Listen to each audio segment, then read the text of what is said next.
बात को तय करना है, लेकिन मैं आपको बता देती हूँ ये इतने बड़े वचनों का पालन वही कर सकता है जो भक्ति तो कर रहा है पर मांग नहीं रहा। कहते हैं कि जिसने भक्ति करते समय कुछ मांग लिया वो एक तो पाप होता है, एक मार्मिक कर्म होता है, एक ऐसा कर्म होता है जिसका लोग कहते हैं मैं मुंह से भी नहीं बता सकता कि आपको कोई प्राप्ति नहीं होगी। आप लाख जतन कर लो, अगर आपने मुख से मांग ही लिया तो कोई न लिया न दिया, केवल ईश्वर के साथ आपका अपना व्यापार है। उसने दिया और आपने लिया। जैसे ही आपने लिया तो मन में विचार आया कि 100 रुपये इसके नाम का चढ़ा दे, क्योंकि काम कर दिया है इसने तुम्हारा, तो हमें इसको कुछ देना है। लेकिन जैसे भक्ति आएगी तो काम की होश ही नहीं रहेगी, बस हर पल लगेगा कि मैंने इसको क्या नहीं दिया। आज मैंने सुबह से लेकर रात तक आपके लिए किया क्या है। तो पुस्तक देखकर मैं बार बार इसलिए पढ़ती हूँ, ऐसा नहीं कि आता नहीं होगा, पर इसलिए बार बार इसको देखकर पढ़ते हैं क्योंकि अभी इतने ज्ञानी नहीं हुए महारानी कि तेरी आंख बंद करके फटाफट से तेरी चालीसा का गान कर दूं। मैं अभी इतनी भी विद्वान नहीं हुई। मैं तो केवल तेरा वो छोटा सा बालक हूं जो कायदे में अब और कब पढ़ता है। मैं इतना ज्ञानी नहीं हूं अभी कि मैं तेरा पूरा गुणगान बिना लिखे बिना पढ़े ही कर दूं। इतनी शक्ति मुझ में नहीं है। तो माँ की हम क्या गुणगान करें और इसको कहाँ खत्म करें, इसकी चर्चा भी हम पूर्ण रूप से नहीं कर सकते। लेकिन हमारी आस्था, हमारी भक्ति, हमारा प्रेम ये है कि हम सूर्य को जल चढ़ा रहे हैं और उनके आगे दीप लगा रहे हैं। ये हमारी भक्ति है, हमारा उसके प्रति प्रेम है। उनको किसी चीज की आवश्यकता नहीं है, इसलिए सूर्य की बात कर रही हूँ। क्योंकि सूर्य को क्या चाहिए, वो तो हमारे सब कुछ देने के लिए है, पर जब दे रहा है तो हमें शुक्र करने की अदा भी आनी चाहिए। अभी क्या होता है, फिर उनका विटामिन डी कभी कम नहीं होता है। शरीर में सारा दिन धूप में बैठकर भी विटामिन डी की कमी बनी रहती है, क्योंकि शुक्र अदा करना आया नहीं। तो संसार में, पूरे संसार में किरणें तो आ रही हैं और गुणकारी उसी के लिए है जिसको शुक्र करना आता है। आज शुक्रवार का दिन है कि अब हमने भक्ति कर ली, किसी ने सुबह जोत जगाई, किसी ने पाठ किया, किसी ने कुछ किया, शुक्र है। कल को शनि भी आएगा, सेम एक ही बात है। तो एक बार एक राजा जी थे, उनके 4 पुत्र थे। राजा के पास धन की कमी थी नहीं, इतना धन था, इतना धन था, इतना धन था कि बस धन धन था। यानी उसके पास अपना धन था, उसके पिता के पास धन था, उसके दादा के पास धन था, उसका परदादा, यानी कई पीढ़ियों से उनके पास धन का अभाव था ही नहीं। एक रात वो सोया, सारा शुक्र करके सोया। शुक्र तो है ही, जहां अकाल पड़ जाए गांव में और राजा के पास सब कुछ है, जहां सारी दुनिया दुखी है और राजा के पास सब कुछ है, उसको शुक्र करना है। वो रोज रात को जब सोता तो लक्ष्मी माता को प्रार्थना कर कर सोता कि लाख लाख शुक्र है कि जब से मेरी आंखें खुली है, मैंने अपने पिता को देखा, दादाजी को देखा, परदादा के बारे में कथा कहानी सुनी कि सबको तूने अपार धन दी, इतनी कृपा की, इतनी कृपा की कि माँ लक्ष्मी को कि तेरा लाख लाख शुक्र है, और कह के सो गया। उसी रात माता लक्ष्मी उसके स्वप्न में आ गई। तो माँ ने उस राजकुमार को कहा कि उठो, आज की रात ही है, कल सुबह मैं यहां से चली जाऊंगी। राजा बड़े आश्चर्य में हो गए, और क्योंकि नींद जब आती है तो ये जब भी माँ भगवती आती है तो मैं नहीं जानती, इतना जानती हूँ कि हम कह सकते होते वार्तालाप नहीं कर सकते, पर अगर उनकी इच्छा होती है तो वो फिर हमारे में ही आती हैं, और फिर वो क्या हमसे पूछवाना चाहती हैं वो भाव भी वो हम में ही पैदा करती हैं। यानी उधर भी वही होती हैं और इधर भी वही होती हैं। लेकिन जैसे उन्होंने कहा कि मैं कल सुबह यहाँ से अब जाने वाली हूँ, राजा को ये विचार माने दिया ही नहीं कि वो ये पूछे कि क्यों और किस लिए। जब सारी बातें हो गई, सुबह सुबह राजा जी उठे और राजा ने अपने घर में अपनी धर्मपत्नी और अपने बेटे की बहुओं को एकत्रित किया और कहा कि मैंने ऐसा स्वप्न देखा है, अगर माँ लक्ष्मी आज यहाँ से चली गई तो तुम सब जाने जान हो कि क्या होगा। लक्ष्मी घर से चली जाए तो सारे सुख निरस हो जाते हैं, हमारा सारा सौंदर्य खत्म हो जाएगा, हमारा सारा राज्य साम्राज्य सब खत्म हो जाएगा। क्यों? क्योंकि ये माँ लक्ष्मी के ही बल पर सदियों से टिका हुआ है। तो माँ ने कहा कि मैं कल मतलब अगले दिन सुबह यहाँ से चली जाऊंगी। तो अब राजा ने कहा कि माँ ऐसा ना करो, अगर आप छोड़ के चली गई तो जो राज्य है, राज्य में इतने सारे लोग हैं जो हमारे ही सहारे चलते हैं। मेरी बात को ध्यान से समझ लेना कि जो हमारे ही सहारे चलते हैं उनका क्या होगा। तो रानी ने माँ ने कहा उसको कि भाई ऐसा कर सकते हो कि आप दोनों पति पत्नी राजकुमार और रानी जो है मिलकर ये तय कर लो कि मैं तुम्हारी इतनी सेवा से तुम्हें एक ही वरदान दे सकती हूँ। तो मैं कल सुबह जब जाने लगूंगी उससे पहले तो मुझसे वो वरदान ले लो। अचानक से ये वाली बात कोई कह दो कि एक वरदान तो बड़ा अचंबा होता है, क्या मांग ले उससे। जब सुबह सुबह उठे तो उन्होंने पहले अपनी धर्मपत्नी को बुलाया और कहा कि कल रात मेरे साथ ऐसा ऐसा हो गया, वो कह रहे हैं कि मैं चली जाऊंगी। तो राजकुमारी ने तो कहा कि नहीं, रानी ने कहा ऐसा कुछ नहीं है, आपने ऐसे ही स्वप्न में देख लिया होगा। उसने कहा नहीं नहीं नहीं, आई है तो कोई बात तो जरूर है, क्योंकि जो सासें होती हैं ना वो कभी कभी, सब नहीं होती, कभी कभी क्या होता है वो अपने आप को सर्वश्रेष्ठ मानती हैं कि नहीं ऐसा कुछ नहीं। पर राजा ने कहा कि कोई बात नहीं, लेकिन फिर भी मैं अपनी बहुओं को बुलाकर पूछूंगा कि भी क्या मांगू, एक वरदान। रानी तो कह रही कुछ होगा ही नहीं, सब कुछ नहीं है ऐसा। राजा ने अपनी एक बहू को बुलाया और कहा कि बेटे ऐसी ऐसी बात है, क्या वरदान मांगू।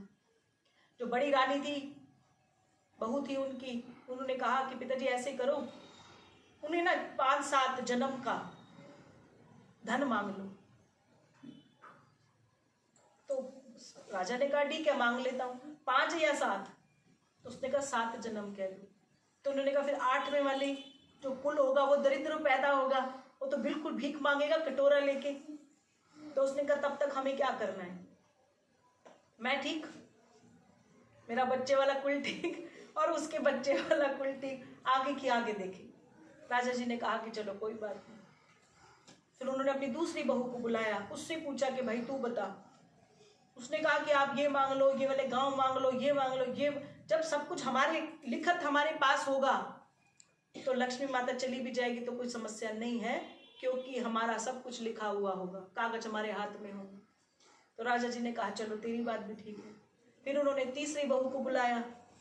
तीसरी बहू ने भी इसी प्रकार, तो कहते हैं कि खेत की जो नदी है वो भी मांग लो, जो पानी निकलेगा वो खेतों में जाएगा, जो लोग उस पानी से बोते हैं ना, फिर हम लक्ष्मी चली भी गई तो जो भी है सिस्टम पैसों का आता रहेगा, हम गरीब नहीं होंगे। सबसे छोटी वाली बहू को भी बुलाया। उसने कहा जब माँ इतनी बड़ी यानी राजकुमारी, उनकी भी आपने बात सुन ली, और मेरी 3 बहनें जो देवरानी जेठानियां आपने उनकी, तो मैं इतनी छोटी में क्या बता सकती हूँ। तो उसने कहा राजकुमार ने, ना ना ना, ऐसा नहीं सोचो कि जिनकी बातें मैं सुन रहा हूँ मैं उनकी मानूंगा, मैं केवल आप लोगों के विचार जानना चाहता हूँ। तो उन्होंने कहा कि मेरा विचार तो कुछ भी नहीं, मैं तो बिल्कुल सरल सी बात करती हूँ। अगर आपको कुछ भी समझ में ना आ रहा तो लक्ष्मी माता को कह देना कि कल की जाती आज चली जाओ। अगर आप जाना ही चाहती हो तो कल का भी इंतजार मत करना, आज रात ही चली जाना। और अगर वरदान में कुछ देना ही चाहती हो तो हमें सरल और सौम्य की शक्ति दे जाना। हमारा आपसे इतनी सरलता हो, इतना प्रेम हो हमारे जब तक हमारा कुल रहे उसमें सादगी, सौम्यता और सरलता रहे, अगर आपको ठीक लगे तो। राजा ने कहा कि सारी रानी को पता चला, वो कहते क्या सरल सौम्य ही क्या तरीका मांगने का, लक्ष्मी से मांग रही होगी, 2-4 चीजें मांगोगे। तो उन्होंने कहा कि ठीक है। जब किसी की बात उनकी समझ में नहीं आई तो राजा जी ने माता लक्ष्मी से यही 3-4 चीजें अपने समस्त कुल के लिए मांग ली। तो लक्ष्मी माता गेट के पास खड़ी थी, तो उन्होंने क्या किया, अपना सारा पोटली बिस्तरे वापस अंदर रखे और जहाँ जिस तिजोरी में वो बैठी थी वो वहीं जाकर बैठ गई। तो राजा जी ने कहा कि माँ हो, आपने मुझे कहा था रात को कि मैं चली जाऊंगी। तो माँ ने कहा कि मैंने कहा था मैं चली जाऊंगी, लेकिन जो तुमने मांग लिया ना उसके आगे मैं मजबूर हूं। अगर आप सरल हो, अगर आप सौम्य हो तो मैं कहीं जा ही नहीं सकती। क्यों? क्योंकि ईश्वर विष्णु भगवान के मैं वचनों में बंधी हुई हूँ। जहाँ सरलता है, जहाँ सौम्यता है, वहाँ लक्ष्मी का वास होगा ही होगा। और लक्ष्मी का वास ये नोट नहीं है।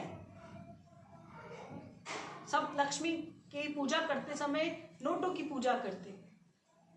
लक्ष्मी माता अगर नोट ही होती तो वो स्त्री रूप में ना होती और इतने सारे सुंदर वस्त्रों में भी, सोना चांदी में नहीं होती, नोट चिपके होते। लेकिन माँ का सौम्य और सरलता भरा विचार का अर्थ ही यही है, जहाँ सरलता है, सरल, वहाँ क्रोध नहीं आएगा कभी। सौम्यता ठंडक को कहते हैं, सौम्य रूप। जब आप सौम्य रूप में हो जाते हो, कोई आपको गुस्सा दिला रहा है, वो अपना काम कर रहे हैं, आप सौम्य हो गए, तो आप आपस में कभी उस व्यक्ति के साथ लड़ ही नहीं सकते जो आपसे क्रोध कर रहा है। जब ये दोनों चीज आ जाती है तो मुझे ऐसा लगता है कि सुंदरता भी आ जाती होगी। जब अगर ये तीनों चीजें आ जाती हैं तो वहां लक्ष्मी का वास वरदान के रूप में होता है। कभी भी आप भूखे नहीं रह सकते। अभी क्या है कि सबको नया बड़ा फोन तो चाहिए, तो सौम्यता नहीं है। एक शादी में एक ही कपड़े की बड़ी पोशाक पहननी है, दूसरी शादी में वो नहीं पहननी, यानी सौम्यता नहीं है। तो लक्ष्मी नहीं रुकेगी, क्योंकि आपकी जिंदगी में ठहराव नहीं है, तो माँ लक्ष्मी भी उस घर में कभी भी नहीं रुकती हैं। साथ साथ हमें इस रूप की पूजा करनी है, वो है स्त्री रूप। माँ का जो स्त्री रूप है उसी में ही माँ काली, माँ लक्ष्मी, माँ सरस्वती का संपूर्ण वास है। और इसी वास के अंतः हम अपनी गुरु माँ की पूजा करते हैं कि तुझ में ही सब कुछ समाहित है, तू ही आदि शक्ति है, तू ही माँ गौरी है, तू ही माँ कालिका है, तू ही लक्ष्मी है। तो जब माँ ने ही अपने अंदर से ये रूप को निकाल कर तुम्हारे आगे सिर्फ रूप और नाम बदल कर प्रकट हो गई। अब दिन चाहे सोम हो या शनि हो और या मंगल हो, माँ का ही स्वरूप हर रूप में विराजमान है। तो माँ की गणना और माँ के गुण का बखान में कर नहीं सकती, लेकिन जितना ये बुलवा रही हैं वो भी यही बुलवा रही हैं, क्योंकि मैंने अभी कहा कि इंसान में इतनी शक्ति होती ही नहीं है कि हम ये तय कर ले कि हम इनका बखान कर सकते हैं। बोलो सच्चे दरबार की जय। मैं सिर्फ इतना कहना चाहती हूँ बहुत छोटे से शब्दों में, माला जपू ना कर जपू, माला जपू ना कर जपू, और मुख से कहूँ न राम, राम हमारा हमें सुमिरे और मैं पायो विश्राम।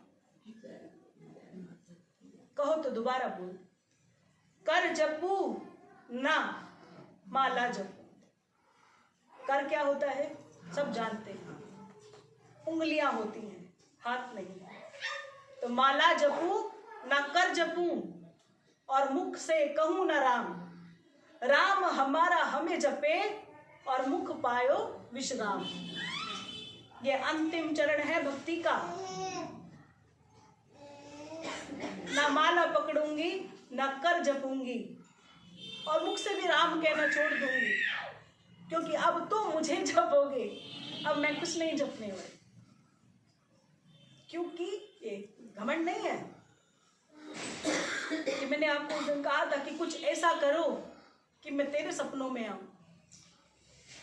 मैं तो ऐसा कर रही हूं कि तुम मेरे सपनों में आए, कि ईश्वर माँ भगवती मैं ऐसा क्या करूं कि तेरे सपनों में आ जाऊं। तो क्या करना है? सरल और सुंदर हो जाना। ये तो रही मेरी बात कि बस अपने पूजा स्थल को बहुत हल्का बना दो। सिर्फ इतना बनाओ कि जिसको आप एक टक निहार सको। उल्टियां आएंगी। उल्टी आना मतलब कि आपने बहुत सारे अगर घर में भगवान को विराजमान करा रखा है तो वो आपने पैसों से खरीदा है, तो आपका दिल कांपेगा। आपको लगेगा ये मैं इतनी महंगी चीज अब मैं किसको दूं, कहाँ छोड़ूं। तो ठीक है, इसलिए उल्टियां आएंगी, लेकिन उल्टी के बाद आपका शरीर और आपका मन हल्का हो जाएगा। यानी आपका इष्ट कौन है, यह आपको निर्धारित करना है। मैं जाती हूँ अगर किसी मंदिर में, वो जहाँ से भी जिसकी आस्था जुड़ी उसी भगवान को अपने घर में विराजमान तो करा सकते हैं, पर भगवान वही विराजमान होते हैं जिसकी हमें पुकार सबसे ज्यादा होती है। तो अपने पूजा स्थल में दो ही बातों का आज से ध्यान रखना, क्योंकि कोई कहता है कि अप्रैल में नया साल आता है, कोई जनवरी को ही मना लेता है, कोई शिवरात्रि को मनाता है। मैं तो कहती हूँ जब जागो तब सवेरा। सवेरे की इच्छा में कभी कभी लोग रात को ही नहीं सोते, तो वो भय है कि मेरे को सुबह 4 बजे उठना। ये भी तो एक भय होता है ना, तो नींद नहीं आती रात भर। और अगर नींद नहीं आती तो भक्ति भी नहीं होती, क्योंकि भक्ति के दो ही मार्ग हैं, या तो ध्यान में चले जाओ और या नींद कर लो। अगर आपको नींद आ रही है ना बहुत ज्यादा, तब आप पाठ पूजा करके दिखाओ, आपको कुछ समझ में नहीं आएगा। और आप सो जाओ, उठ जाओ बिल्कुल शरीर से हंसते खेलते, अब आप पाठ करो तो आपको पता चलेगा कि मैंने कुछ पढ़ा है, मुझे कुछ आया है। उसके लिए आपका नींद करना भक्ति के लिए उतना ही जरूरी है।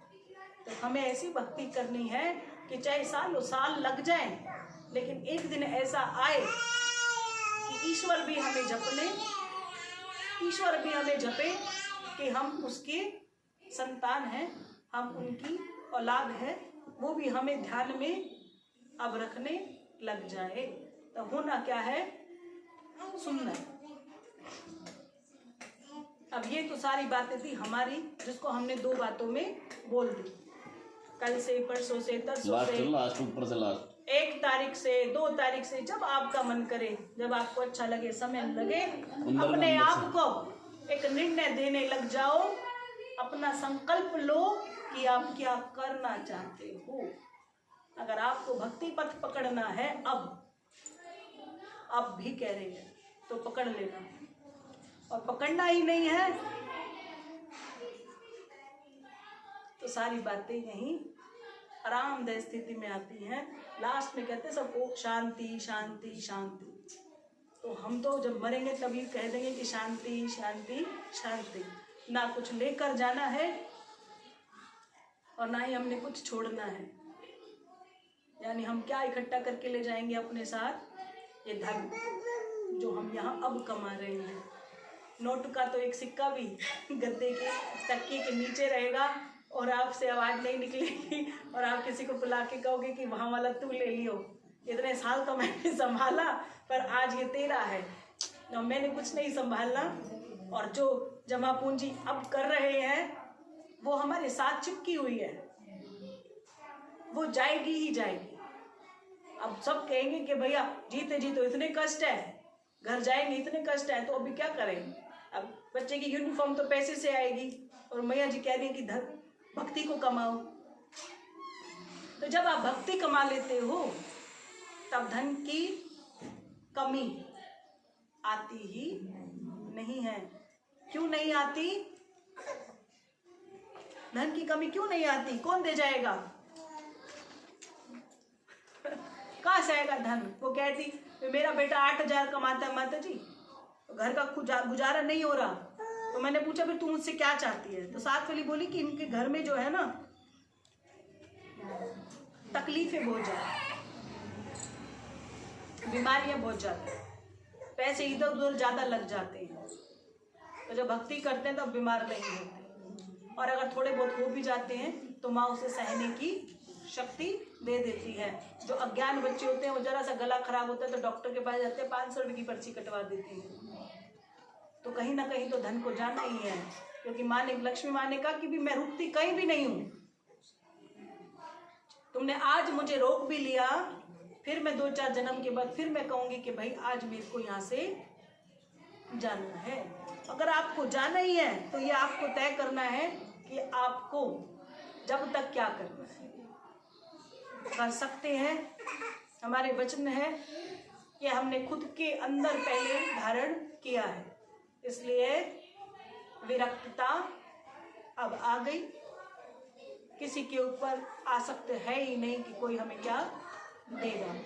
ये तो हमारा पहला प्रश्न है। कह दो जय माता। और कल रात एक और बात आई थी कि जिन बच्चों ने यहाँ से नाम जप दीक्षा मंत्र नाम जो रूप में आप समझते हो कि आपने यहाँ से प्राप्त किया, तो हमने एक रुद्राक्ष की माला, हालांकि वो रुद्राक्ष की माला और जाप दोनों भिन्न भिन्न बातें हैं, लेकिन जिसने जाप लिया उसको माला उसके कहे मुताबिक उसे मिली। तो कुछ बच्चे बार बार, मतलब अगर 100 की परसेंटेज है तो 70% लोगों ने एक बात बार बार पूछी कि मुझे दूसरा व्यक्ति कहता है कि रुद्राक्ष की माला क्यों धारण की। हम कहीं जाते हैं तो लोग पूछ लेते हैं ये गले में रुद्राक्ष क्यों धारण करा हुआ है। कॉलेज जो बच्चे पढ़ते हैं उनके दोस्त कहते हैं कि भी ये क्यों धारण किया हुआ है। बार बार ऐसा प्रश्न आ रहा था, तो फिर कल रात फिर किसी ने ऐसी बात फिर पूछी। तो हम आपको सिर्फ यही कहना चाहते हैं, जो भी हमने कहा, जिसने माला धारण कर ली है, पहले तो माला वही धारण करता है जो प्रभु के श्री चरणों से जुड़ा हुआ होता है। ये पहचान है उसकी। गले में सोना पहनो कोई समस्या नहीं है, पर आप सोचो, आपने आज से पहले किसी ने रुद्राक्ष की माला पहनी? नहीं। सोने की चैन फिर भी 25-30 हजार रुपए की आती है, माला तो 100-200-300 की आती है ना। खरीद सकते थे, पर हमने बाकी चीजें खरीदी, गले में बड़ी माला पहनी और साथ सजावट वाली माला पहनी, पर रुद्राक्ष की माला। अब तय करो कि पैसे से तो नहीं बात संबंध हुए ना इसके। अगर संबंध पैसे का होता तो हमने कब की खरीद ली होती, अब तक तो 200-300 की या न जाने कितनी आ गई होती। लेकिन जिसके गले में ये माला है, सामने वाले को ये कहना कि ये पहचान है कि अब हम ईश्वर के श्री चरणों में, हम उस रास्ते पे लग गए हैं। ये क्या है? एंट्री है। एंट्री टिकट होती है, अभी कटी है। ये तो हमने फार्म भरा है तो हमें ये निशान चिन्ह मिला है।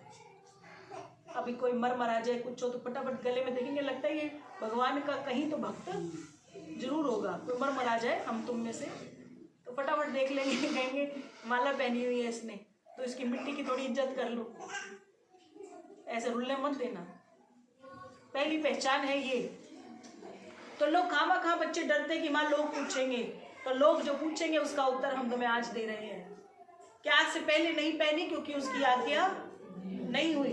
तो आप जीव आत्मा हो, आप एक वो रूप हो जो पता नहीं कितने हजारों साल से इस माला को धारण करने के लिए कितनी कर्म कमा रहे होंगे। एक दिन में किसी को कुछ भी नहीं मिलता, तो आप क्या कहते हो? लकी, ऐसे ही बोलते हो। तो आप सोचो कि आप को जिस दिन ये माला मिली ना, तो आप ये तय करो कि आपने ऐसा कौन सा कर्म कमाया होगा कि उसने अपने श्रृंगार वाली माला आपको भी अनुमति दी कि डाल लो। ऐसे कोई डालता है क्या? और जिसने नहीं डाली, जिसने आप तक नहीं डाली, उसने आपको देख के डाल ले। अब मेरी बात को समझ जाना। अब गुरु नहीं है बीच में, पर माला तो है। तुम किसी को रोज किसी से पास मिल रहे हो, जाके रोज मिल रहे हो, तो वो कहेगी नेहा मेरा बड़ा मन कर रहा है तेरी वाली माला पहन, मैं भी पहन। तो तू क्या कहेगी? पहन ले, यही कहोगी। अगर तुम कह रहे हो पहन ले, तो वो कौन बुलवा रहा है तुमसे? ईश्वर। कि मुझे उसने इतना काबिल बनाया कि मैं इसे धारण कर रहा हूं, तो मैं अपने गुरुदेव से, अपने प्रभु से या मैं प्रार्थना करूंगा कि तुम इसे पहन सको। तो इसको इतना छोटा मानते हो? ये उनका आशीर्वाद होता है, ऐसे नहीं मिलता किसी को कुछ भी।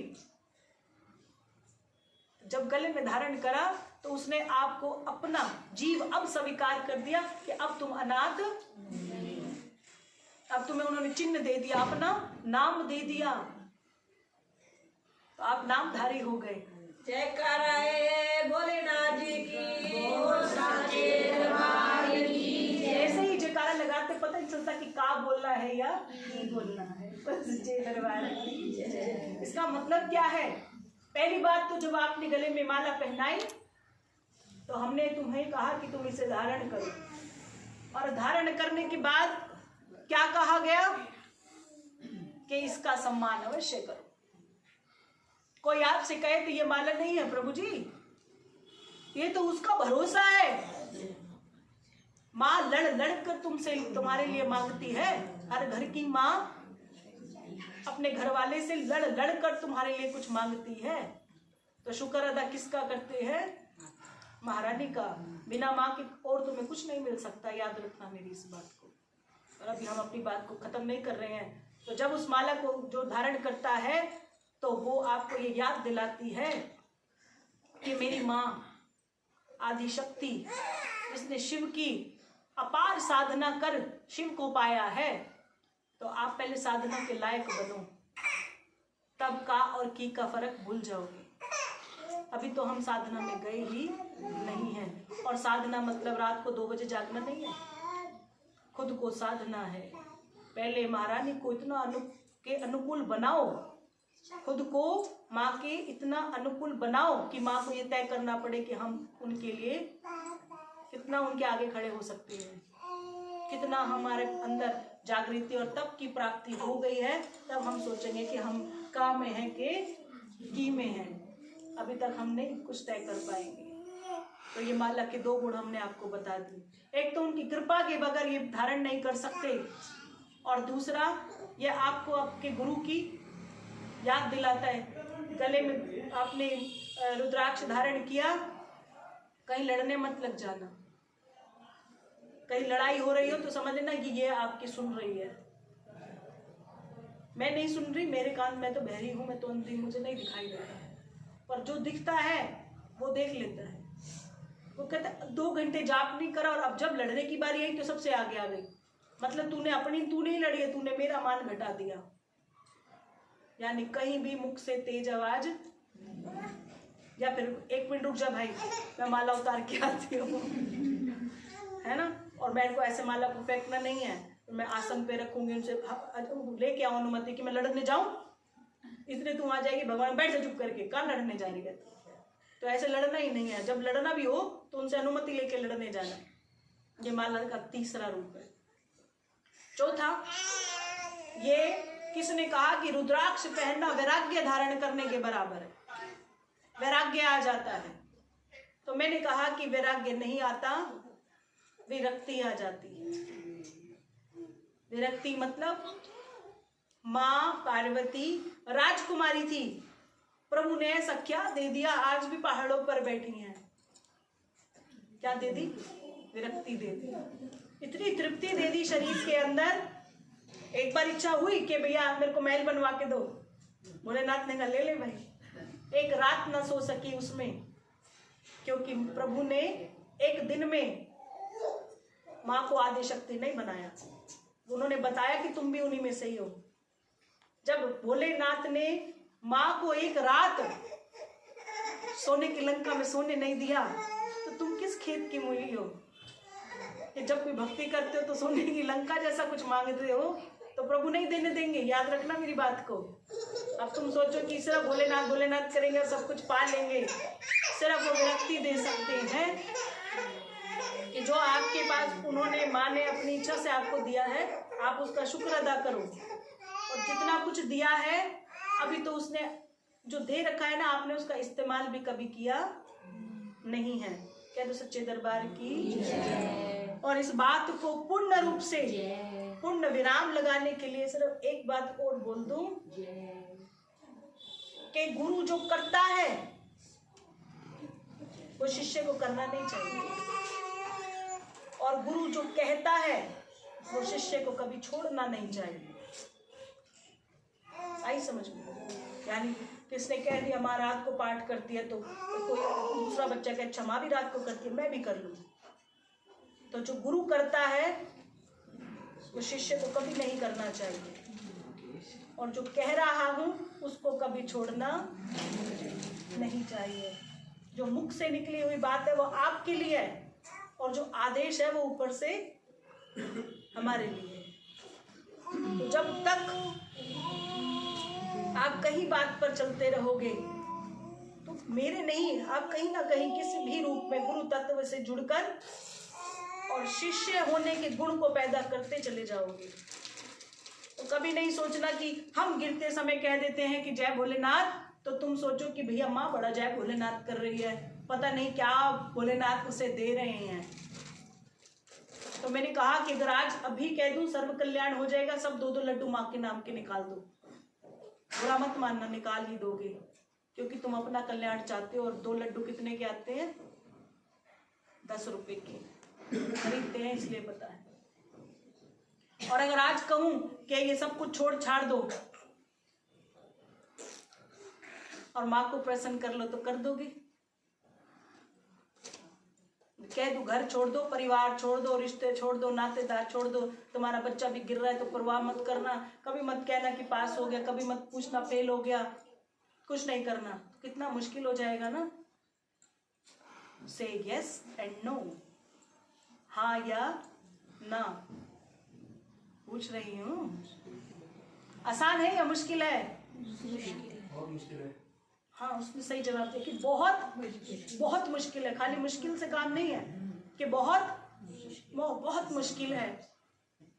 और एक उत्तर तुमसे हृदय से पूछना चाहती हूँ, झूठ बोले तो तुम्हारी जुबान जले।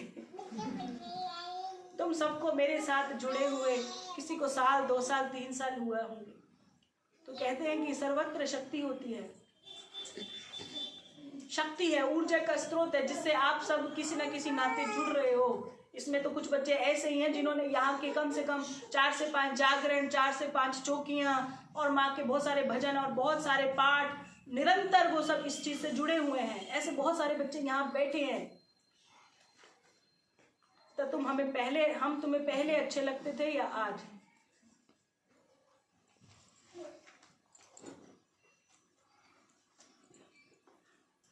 ईमानदारी से कह रहा, देखो पुस्तक भी गिर गई है। जब से आए तब से आप अच्छे लगते हो, जब से हमने दरबार में पैर रखे, जब से जब से आए मैं तभी अब ज्यादा अच्छा लग रहा है। ये वीडियो चल रही है ना? क्या यहाँ बैठकर किसी को लगता है कि हमें बहुत सारा श्रृंगार करके यहाँ बैठना चाहिए? अपने अपने मन का विचार बताओ। आज हम बहुत द्विधा में नहीं, हाथ तो करना चाहिए जैसे एक एक करके। कैमरा इधर कर। कोई छुप छुप के तो नहीं आए हुए यहाँ? किसी से भी छुप के नहीं आए। एक एक करके बताओ, तुम्हें अपने गुरु रूप या माँ की गद्दी पर विराजमान व्यक्ति को कैसा देखने में अच्छा लगता है? एक एक करके बोलना। आपसे शुरू करते हैं। आप, हाँ बेटा बता। तो क्योंकि तुम तो महाभगवती से बहुत सालों से जुड़े हो, बचपन से तुम कहते हो कि तुम्हारी बहुत आस्था है, तो आप क्या सोचते हो कि मेरे को कैसे बन के बैठना चाहिए? तो सब रूप अच्छे लगते, सब रूप अच्छे लग रहे हो, श्रृंगार सब कुछ बहुत अच्छे लगते, सब बहुत अच्छे लगते हैं, अब भी अच्छे लग रहे हैं। ठीक है विशाली, तुझे क्या लगता है? तो तो भी ये सुन के श्रृंगार वाली साइड ध्यान नहीं जाता। नहीं जाता, नहीं, बहुत अच्छी बात है। तू बता नेहा। माँ मुझे तो हर रूप में अच्छे लगते हो आप, श्रृंगार में भी सिंपल भी, और अब भी सिंपल हो तो भी अच्छे लग रहे हो। कविता। माँ हर रूप में अच्छे लगते हो, लेकिन जब हम श्रृंगार करके आते हैं तो हमारी माँ को भी श्रृंगार में रहना चाहिए, श्रृंगार करना चाहिए आपको भी। क्या नाम है? श्वेता। श्रृंगार में मैया जी, मैं तो श्रृंगार में ही देखती हूँ, आंखें बंद करती हूँ तो आप। अगला कौन है? नाम भी बताओ बेटा, मेरे को नाम नहीं पता तुम्हारा। सरोज, तुम बताओ, तुम भगवती से अगर जुड़ो तो तुम क्या चाहते हो, उनके बच्चे कैसे लगे? जय माता दी। आगे बढ़। और कौन सा है? ये बेटी हमारी राजरानी के रूप में कह दो जय माता दी। उधर कर। ये मेरी फूलन देवी है, ये क्योंकि ये यहाँ फूल बेचती है, फूलों की सेवा। तो मुझे मत।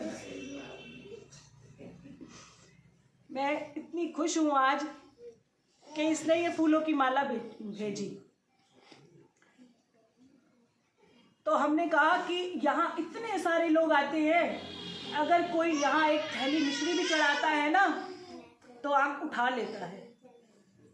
तो कल रात को हमने तुम्हारे लिए कहा, तुम्हारा नाम कुछ भी हो उससे कोई फर्क नहीं पड़ता, लेकिन जब भी इसने फूल यहाँ माँ को अर्पित करे तो कभी इसने फूलों की माँ को ही नहीं देखा कि वो कैसी लग रही हैं। ये सीखने योग्य बात है कि हमने कल रात को इसको कहा कि भाई हमारी आंख बंद हो और तुम कुछ रख दो तो बात दूसरी है, पर तुम रखते भी तब हो जब हमारी आंखें खुली होती हैं। तो गंदे तुम हो, हम थोड़ी नहीं है। तो हमने कहा कि रीना है ना, रीना जब फूल का श्रृंगार माँ के लिए कभी अद्भुत बनाकर भेजती है तो कभी ये आंख उठाकर देखती ही नहीं है। इसके विचार में भी ये वाली बात नहीं आती कि ये मेरे से, इसकी इतनी हिम्मत अभी तक नहीं हुई कि ये मुझसे ये पूछे कि माँ जो मैंने कल माला बनाकर भेजी वो आपको कैसी लगी। इसका मतलब समझ में आता है? इसका मतलब ये है कि एक बार एक संत था, संत बहुत सारे हैं, कबीर है जिसके हम दोहे पढ़ते हैं, एक रहीम है जिसके हम दोहे पढ़ते हैं। तो रहीम ने जो है किसी गुरु को सम्मान दिया तो कबीर जी देख रहे थे। तो कबीर जी ने बाद में उससे पूछा कि ये क्या तरीका है, जब तुम कोई उपहार देते हो तो नजरें क्यों झुका के बैठते, किसी का चोरी का माल है क्या, चोरी का सामान देते हो उपहार में? तो उसने कबीर जी को कहा कि आप सब जानते हो फिर भी मुझसे पूछ रहे हो। तो उन्होंने कहा कि हाँ। तो उसने कहा चोरी का ही है, कि जब मैं आया था धरती पर तो मेरे पास कुछ भी नहीं था, तो मैं जब इनको जिस भी चीज को, जिस ईश्वर को समर्पित करता हूँ उसी का माल उसी को दे रहा हूँ, तो अहंकार कैसा? इसलिए नजर उठाने की कभी हिम्मत ही नहीं है कि इनके समक्ष आंख उठाकर कहूँ कि ये मैं आपको देने आई हूँ। तो हमने कहा ना, जब व्यक्ति इनसे 1 करोड़ ले लेता है ना तब 1100 निकालने की हिम्मत रखता है। यानी वो जब तक इतना बड़ा जो धन रूपी शक्ति, जो खुशी है, जब तक वो उससे नहीं मिलती तो वो बदले में भी उनको कुछ भी नहीं देता। तो उसने कहा कि ये सच में चोरी का सामान है, इसलिए क्योंकि ये मैं कभी मेरा था ही नहीं, फिर भी मैं इनको देता हूँ, तो ये आप मुझसे अच्छे से जानते हो। इसलिए कहा गया कि हम जब किसी को कोई उपहार भेंट देते हैं, संतों को देते हैं, महंतों को देते हैं, माँ को साक्षात उनके श्री चरणों में रखते हैं, तो अहंकार क्या करते हैं, क्या दिखाते हैं हम। तो बहुत काबिल ये तारीफ है ये बच्ची कि इसने आज तक इस भाव से कभी काम किया ही नहीं कि कभी इसने हमसे तक नहीं पूछा कि भी ये माला आज हमने बनाई ये कैसी लग रही है। और अब आप ईमानदारी से बताना कि तुम्हें इस माला को पहनकर माँ का स्वरूप कैसा लग रहा है। सच सच बोलना। बहुत सुंदर। इसका मतलब कि हमारे सुंदर कर्मों से ईश्वर को हम और सुंदर बना सकते हैं। अपने सुंदर कर्म से हम अपनी माँ के रूप को और सुंदर बना सकते हैं। कह दो सच्चे दरबार की। सब मिलकर बोल दो, आज माँ का भी सिंहासन हिल जाए। जय करे शेरावाली जी दा, जगदिया जोता वाली माता तेरी सदा की जय। आज हमें किसने कहा कि भाई आप श्रृंगार करो, तो हमने कहा कि हमने इस तरफ कभी सोचा ही नहीं। तो उन्होंने कहा कि भाई माँ तो इतना श्रृंगार करती है, तो क्या आप माँ से मंदिर में माँ के लिए श्रृंगार नहीं लेते?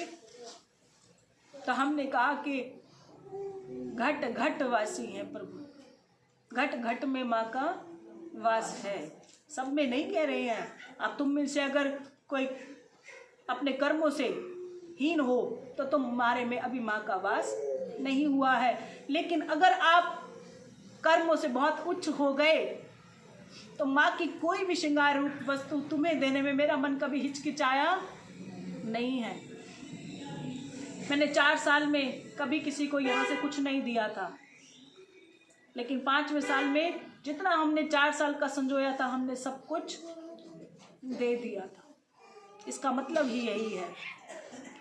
तो इस शब्दों को इसलिए बता रहे हैं और इसलिए कह रहे हैं, हमारी भावना तो एक ही है कि वो हम में आए या हम उसमें मिल जाए। ये तो हमारे पर्सनल है, हमारी माँ का और हमारी भक्ति का, सबका अपना पर्सनल होता है ना। जब हम भक्ति करते हैं तो कुछ अलग होता है, सबका अलग अलग ही होता है। तो हमें तो ऐसा लगता है कि ठीक है कि माँ के बच्चों को श्रृंगार करना चाहिए, इसमें कोई बड़ी बात नहीं है। पर आपकी सुंदरता केवल काजल या बिंदी में छुप जाए, ऐसा भी मत करना। हालांकि हम कहते हैं सबको कि आप सब श्रृंगार करो, कहते हैं ना, सबको कहते हैं बिंदी जरूर लगाओ, पांग जरूर भरो, जो भी श्रृंगार की चीज़ें हैं उसका इस्तेमाल करो। तो किसने कहा कि आप सबको कहते हो तो फिर ये नियम तो आप पर भी लागू होता है।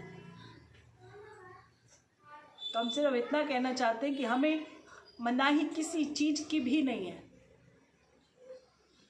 प्रभु की कृपा से उन्होंने कभी हमें किसी कार्य को करने के लिए मना नहीं किया है, लेकिन इसके पीछे भी तुम सभी आड़े आ जाते हो। हम एक का काम कर कर हटते हैं, इनके साथ जंग होती है, फिर तुम्हारा काम होता है, इतने में हम किसी और का काम शुरू कर देते हैं। तो हमने उनको एक जवाब दिया कि 2 लड्डू निकालने बड़े आसान है, पर कुछ छोड़ना बहुत मुश्किल है।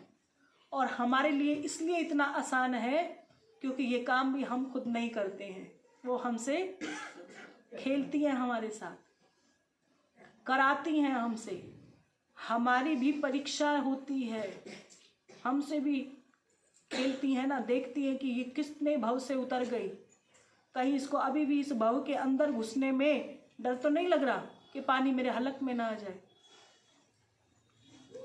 आंख से आंसू हमारे किसी दुख के नहीं है और तुम्हारे साथ अतः प्रेम के भी नहीं। ये तो वो शराब है जिसका नशा हम ही उठा रहे हैं।